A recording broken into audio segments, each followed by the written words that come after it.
May my mind come alive today to the invisible geography that invites me to new frontiers, to break the dead shell of yesterdays, to risk being disturbed and changed. May I have the courage today to live the life that I would love, to postpone my dream no longer, but do at last what I came here for, and waste my heart on fear no more. Happy Monday, everyone. Welcome back to my study here in Sydney. I hope you're all doing really well. It's Monday, so that means that I've been getting ready for the week ahead, making sure I've got everything in order. It's 10:20, I've already written out my to-do list. Actually quite a nice week. I don't have that many major things on, which is great. The main things I've got this week is, I need to edit and publish an episode of Talking Tutors. Of course, probably a little bit later in the week I'll do that. I also am being interviewed for another history podcast in a couple of weeks, so I need to just prepare for that call and that recording. I've also recently I think it was last week, I launched next year's 365 days course with my patrons, for my patron community, and also with the current participants of this year's course. So it's not open to the public just yet. That's happening in a couple of weeks' time, but I'm so excited to have that out to my subscribers. It's 365 days with Catherine of Aragon. So we'll be focusing on Catherine next year. This year's course on medieval and Renaissance women is going brilliantly. The quality of the lectures are outstanding. So I'm sure that next year's course is going to be just as illuminating and informative and wonderful. So if you're a Talking Tutors patron, you can already see the full schedule, full speaker list, 28 amazing contributors. Head to my Patreon community for that. So I'll be just doing some admin related to that course as well, but I've got time to actually do quite a bit of reading and research this week, which I'm really excited about. I've been doing a lot of reading actually, trying to make it a priority, trying not to do so much scrolling and definitely more reading.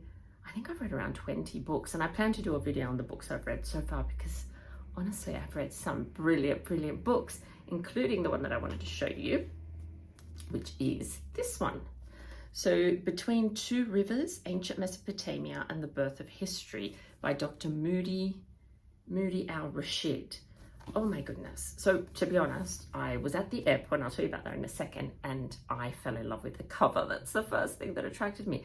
I know they say don't judge a book by its cover, but really look at this. Isn't it stunning? So I bought it and I'm so happy I did. So it is a non-fiction book about ancient Mesopotamia, and it uses the lens of artifacts that survive to tell the stories of people who lived thousands of years ago. It's a masterpiece. It really is. I don't really have any, extensive knowledge about ancient Mesopotamia, and I feel like not only did I learn so much about this period of history, I felt like I really connected with these people from the past, and that's an incredible feat because they lived for 3,500, 4,000 years ago, and to feel a connection, especially with the women that Moody al-Rashid speaks about in the book, is quite amazing. So excitingly, I know it's not about the Tudors, so I can't really interview Dr. al-Rashid on Talking Tutors, but what I've done is invite her to speak with my Patreon community. So that's already scheduled. So if you're part of my Patreon community, I hope you're as excited as I am about this. We'll be talking about writing, the challenges of writing about people who lived thousands of years ago. We'll be talking about women's history, and also the power of places and the power of artifacts to transport us. And they're sort of like a bridge, aren't they? They allow us to connect to people from thousands of years ago. So even though it's not Tudor history, it's still history, and Dr. al-Rashid is so passionate about this history, so I cannot wait for that conversation. All the details you'll find over on Talking Tutors Patreon.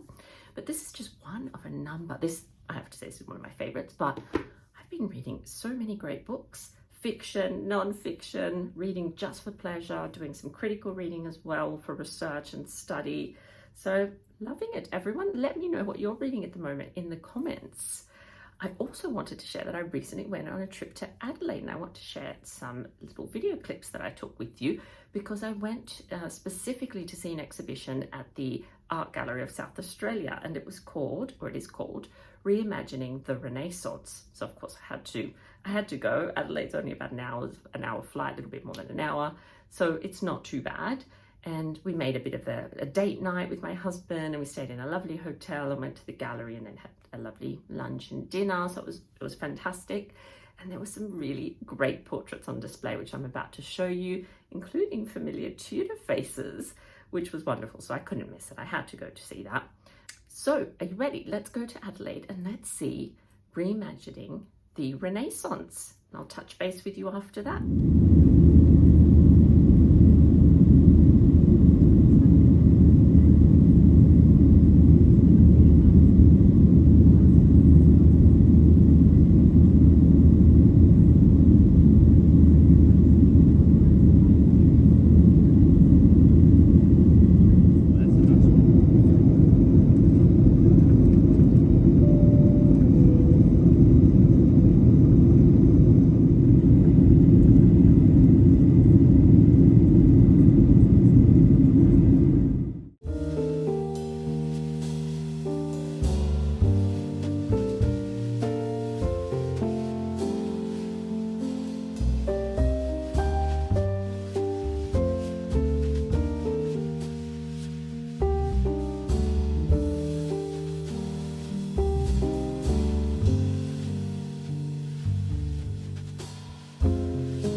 I hope you enjoyed having a look at those portraits. Really impressive collection that they have there.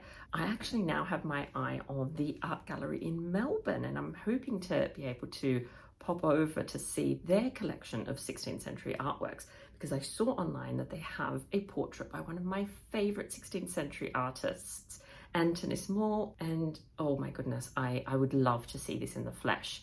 So watch this space. That may be coming up in the next few weeks. But I think, everyone, what I'm going to do now, just for a little change of scenery, I've got a book that I'm currently reading. Let me tell you what it's called. Reading it on my laptop. It is an academic book. Irish Women in Religious Orders, 1530 to 1700 by Brona Ann McShane. I actually interviewed her last week for Talking Tudors. I'm kind of obsessed with learning about the lived experience of women in religious houses during the 16th century. And her book, I'm already probably a quarter of a way through. So wonderful. It is an academic book, but it's highly, highly readable. It's really interesting. I'm reading it online, so taking notes at the same time, but I thought I might head to my local coffee shop to do a bit of reading and just, get a bit of change of scenery. So I may as well take you with. So there was a slight change of plans. I did end up going to the coffee shop, but my husband had the morning off, so he decided to come with me. So I didn't do any work. We just had brunch/lunch, had a chat, and yes, I didn't even film anything. Apologies. It was quite full. There was quite a lot of people there, so I don't like to film, and invade people's privacy when they're trying to have lunch. But then I came home and I started editing this YouTube video for you. So the last thing I wanted to show you, while I was away this afternoon, I got another book delivery. Here it is. So this one is Leonardo da Vinci, An Untraceable Life by Stephen J. Campbell. And thank you very much to Princeton University Press for sending me this advanced reader copy. I believe it's out early next month.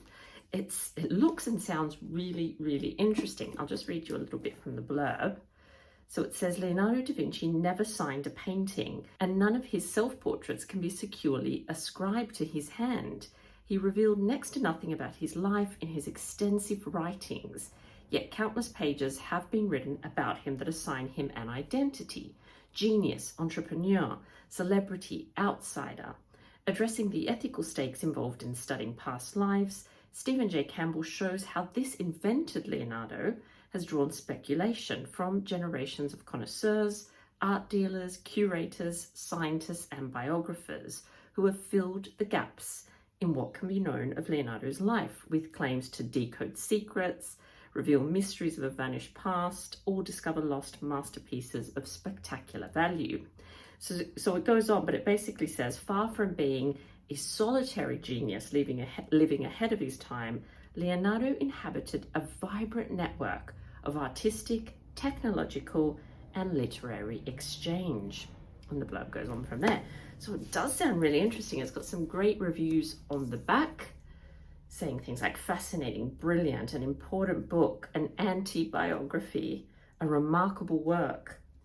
So thank you very much for this great book. I look forward to diving in, and who knows, I may be able to get Stephen onto the podcast to chat more about the man that he discovered in his research. It's so interesting. It's a little bit like what's happened with William Shakespeare, how far from being that man that wrote in a sort of solitary environment, he was also deeply connected to other writers, collaborating, borrowing from each other, all of that. So I think it's really interesting how these networks are being investigated and examined. So once again, thank you. Now I think, everyone, I'm going to leave you here. I'm going to try and finish editing this video, and hopefully I'll have it out for you very soon. But thank you so much for tuning in. I do hope you enjoyed having a look at the art gallery in Adelaide, seeing those wonderful, incredible Renaissance portraits. I know I very much enjoyed it. So I'm really, really, really looking forward to seeing you next time. Please say hello in the comments. Let me know how you're doing. And until our next video, please take good care of yourselves. And I'll talk to you all very, very soon. Bye-bye.